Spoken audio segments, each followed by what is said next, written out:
It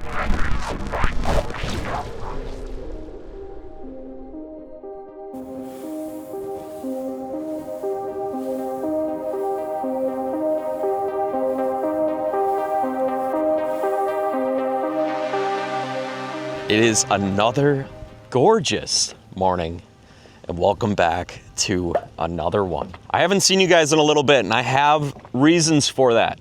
This past weekend, I had a bear tag for Wisconsin. Excitingly enough, I was able to successfully harvest my first bear ever. And let me tell you, it is an absolute rush. I'll post some pictures of it here and even a video too that I got while I was hunting. Super fun. Just actually some really good time away from the water, just hanging out in the woods, super peaceful. I do not post any hunting content on this channel, but I do post some of the hunting content that I film over on Tidewee Outdoors channel. So if you guys are interested in any of that, you can check it out there. But we are back out on Green Bay today. It is September, and we have some, again, unseasonal weather, which always seems to happen here in Wisconsin, whether it's in the spring or, late summer. It's brought the water temps out on Green Bay back up, and these fish are just going nuts. I do have some guide trips available in September here and October if you want to get out for some walleyes. I will leave my information linked down below if you guys want to book a trip and get out here. Otherwise, my books are open for next year too. Now is a great time to get that booked up. That way you can get the date that you want. I got my good buddy Ted along in the boat today. He's actually rocking one of the new CS sun shirts. I like it. It's lightweight, it's pretty light color. So I know by the end of the day, it's just gonna be stained blood. It's beautiful. It's gonna turn into my lucky fishing shirt. If you guys are looking for some merchandise, you want to help support the channel, again, I'll leave that link down below. It's on my website. But we are going to get to fishing. We got fish on the screen already. You guys can see we're kind of out in the middle of nowhere right now. We're going to do a little bit of sharpshooting out in this deeper water, and we might move around a little bit today too. We're chasing after some big walleyes. Again, these walleyes are fired up right now, and we're going to see if we can catch them. So stick with us, stay tuned. Hopefully today is going to get fun.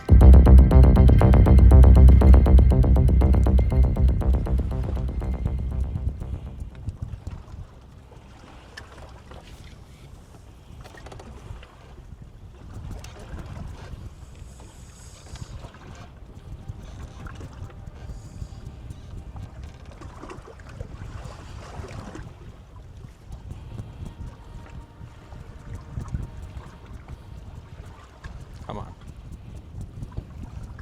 Got him. Got him. Got him. Coming. Give me half a sec. Oh, yeah. Good. No, I think it's a smaller one. But, identifying fish right now on the screen is super important because there's a lot of fish swimming around that are not walleyes. It's kind of tough to tell. You almost just gotta look at it and catch one to know. I mean, it's not a bad fish. No. That's a very good fish. That's a long one. Yeah. It's a great way to start the morning right there. Yeah, a little over 24. First one of the morning. Nice little 24-incher. Beautiful fish though. Look at the head. We're gonna get this fish put back. Oh yeah. There she goes. Well, that's a way to start the morning. Identification right now on the LiveScope is super important. There's a lot of bait fish swimming around. There's a bunch of white perch swimming around. There's catfish swimming around. It's really important to kind of be able to distinguish what a walleye looks like on your live imaging. And the best way to do that, cast at that fish that you think is a walleye. And if it ends up being a walleye, remember what that mark looked like. You won't always be right, but at least then you have an idea of what you're looking for. Just a great way to start the morning. I'm gonna get on another crawler rigged up and go catch some more.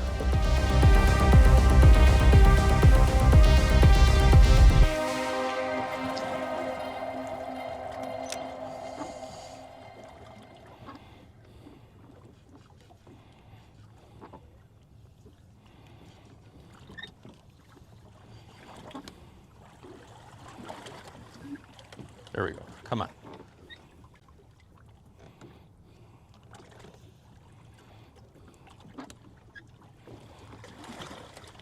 Come on.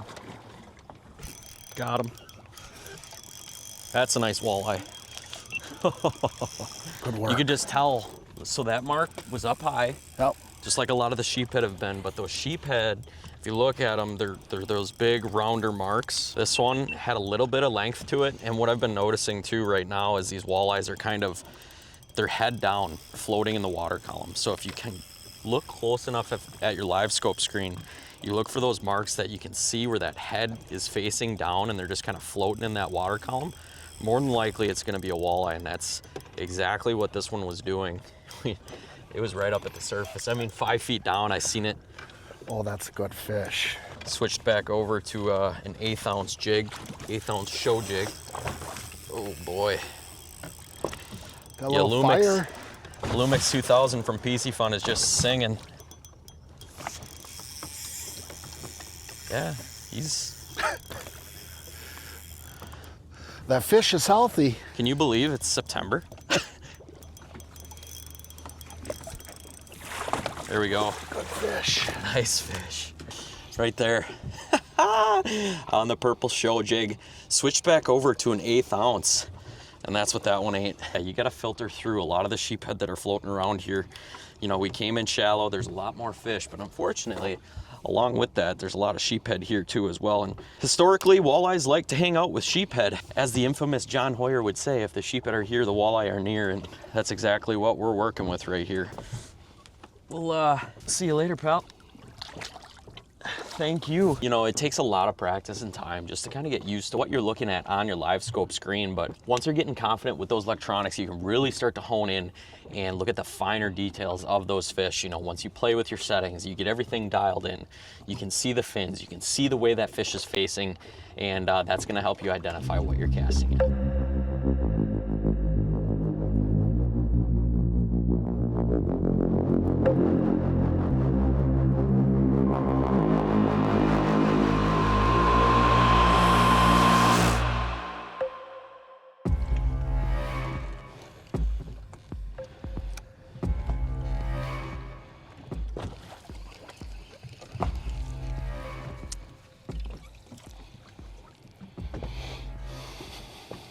That's a nice walleye. Come on. Got him. Almost positive. I mean, it's so fun watching them react, and you could tell just by the length of that one that it was a walleye. Took him a little bit to bite it, but he did it. Well, they're being lazy for sure. They're being very lazy. You gotta get it right in front of their face. If you can do that, you can pretty much coax them into biting. Oh yeah, that's a good one. Oh, that's a good one. Another nice fish. Look at how thick that thing is. Just fat. Wow. Look at that, right on the tip of the snout. The show jig's just been a staple on the boat this year. Is that not the most beautiful thing you've ever seen? Probably a nice 26-inch fish, but just girthy. And it's even better watching them go back. Can't express enough how important it is to get some of these fish back. This fishery takes a beating every year, and getting some of these good fish back, try to keep that fishery healthy for years to come. So I still get asked a lot on the setups that we're using out here, and it's been pretty standard throughout the whole summer, but there are a couple of different rods that I really like to use, and obviously Elliott is my go-to rod when I'm out here. The Elliott Performance handle is my favorite. I feel like I get the most sensitivity out of this blank, and I like that the handle's nice and small. It's very comfortable, and what I like to do is be able to get my fingers on that blank. What that's allowing me to do is really feel these bites even on a slack line. Now, it's no secret that a jig and a crawler has been pretty much the staple out here on Green Bay and many of lakes across the Midwest. A lot of the YouTube videos that you're seeing nowadays, there's guys using a jig and a crawler. Obviously, you got some reaction baits that you can use, shiver minnows, hyperglides, stuff like that. And you can use them pretty much on all of the same rod, but I like to run different types of rods for everything. And the rod that I'm actually using for the jig and a crawler is a 7.3 medium light fast action Elliott rod. I absolutely love the 7.3, mainly because I can cast a smaller jig just a little bit further than I could with a shorter rod. Another great thing about a fast action rod is that tip is gonna be a little bit slower. It's not gonna be as quick, so you're gonna have a little bit more of a parabolic curve in that rod when you set the hook. And what that forgiveness is gonna do is really absorb those head shakes when you're pulling those bigger fish up to the boat. It's super important that you can play these fish out. Obviously, this time of the year, they're very spunky. You don't wanna just rip them into the boat, and this rod allows you to do that. So if you're looking for a great rod, check out these Elliott rods. I'll leave a link down below. They are my go-to when I'm out here fishing on Green Bay.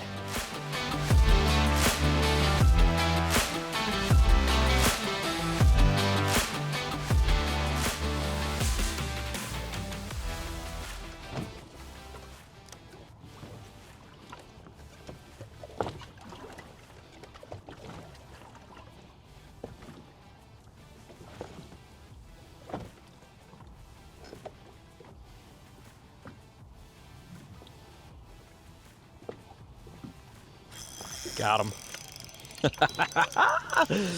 Oh, that is such cool footage. Such cool footage. Watching it all go down right in front of the boat, not even 10 feet away. And you can tell, because all of a sudden I get in a spot back there, it's fishy and they're following. Yep. And then bang, you're on them too. Yep. Like I said, identify those fish on the live scope screen. You're taking the wasted crawlers of catching sheephead and stuff like that out of it. Now, don't get me wrong, you're still gonna get, you know, a few junk fish here and there, but if you can start to identify those marks on your screen, you're just gonna waste a lot less time and catch your target species out on the water. It's just a great skill to learn, and that's just another solid fish. I mean, Green Bay, look at that, hooks are off in the net. Green Bay is just full of this style of fish right here. I would say this is definitely the average of fish here in Green Bay, and just a nice little fatty. Get that one put back. Thank you for playing. There, that was graceful. They just want to go back bad.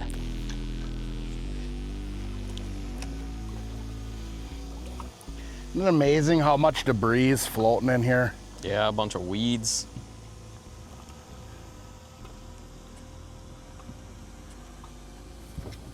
Come on. Got him. Got him. Not a good time for the drone to die.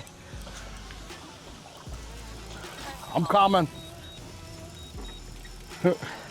Oh boy. You want me to take the fish? I think we can land them quick and then I'll land the drone. This is a good one too. Grab me that controller and just hold it for me. Are you kidding me? I'll drive it. I'm No, gonna set hold it it right. up here. I want to drive it. Oh, did I hit a button? Yeah, you did.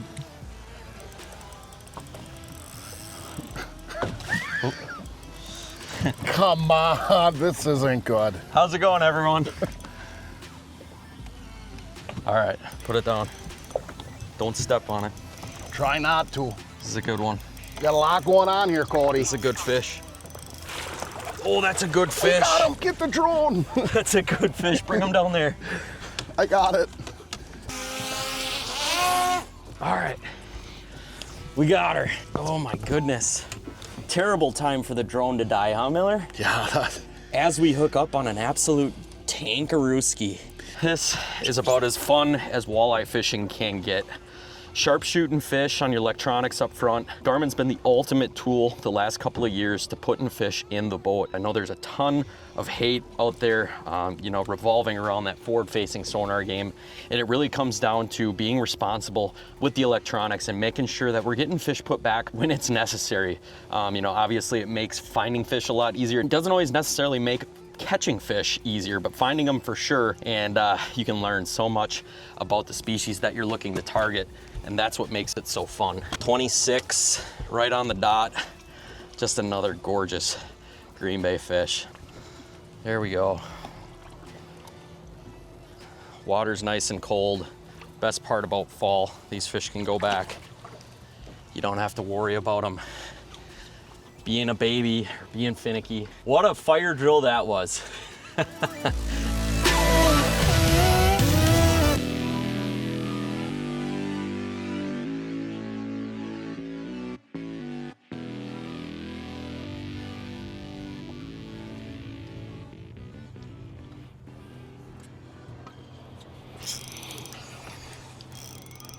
You got one?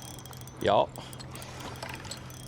This guy's gonna come get a show, huh? Oh yeah. Matt? This thing is not happy. Oh boy. So another thing that you can kind of really pay attention to when you're trying to pick out a walleye compared to some of the other fish that are down there, whether they're sheephead, catfish can be quite tough, or obviously the white perch, you can kind of look for those translucent marks. Walleyes are gonna have a little more translucency simply because of the way that walleyes are shaped. Smaller head, it's gonna come down into that thick body, and then down here is where that LiveScope transducer will kind of start to lose that fish just a little bit because of this skinny, narrow part as it goes down to the tail. So as you're paying attention to those electronics, look for those translucent marks too. So it's one thing to keep in mind as you're targeting fish, you know, in a heavily targeted area like we are today, where there's targets pretty much everywhere and not every mark is a walleye. So just keep that in mind next time you're going out. I think this is gonna be the fish that we end on for the day though. What an awesome day. I tell you what, when you can get out here in September, there's no wind, water temps are still hovering around that 70-degree mark. These fish are fired up. Hopefully you guys enjoyed this one. We're gonna get this fish put back. Thank you, girl, for playing. I've been trying to come up with different types of video ideas. It's tough to kind of find things throughout the summer that are different. Obviously, you know, I'm trying to keep a good variety of videos coming on this channel, and it's just tough to find different types of bites to do throughout the summer, whether it's a reaction bite or a jig and a crawl or search bait. I've really been trying to focus in on the educational aspect of your electronics, you know, Garmin LiveScope, forward-facing sonar in general, and how to use it to your advantage when you're out here on the water. But we're gonna get things packed up. Thank you guys so much for watching, and yeah, I look forward to seeing you guys on the next one. As always, keep living that dream. Be sure to hit that subscribe button, and we'll see you guys next time.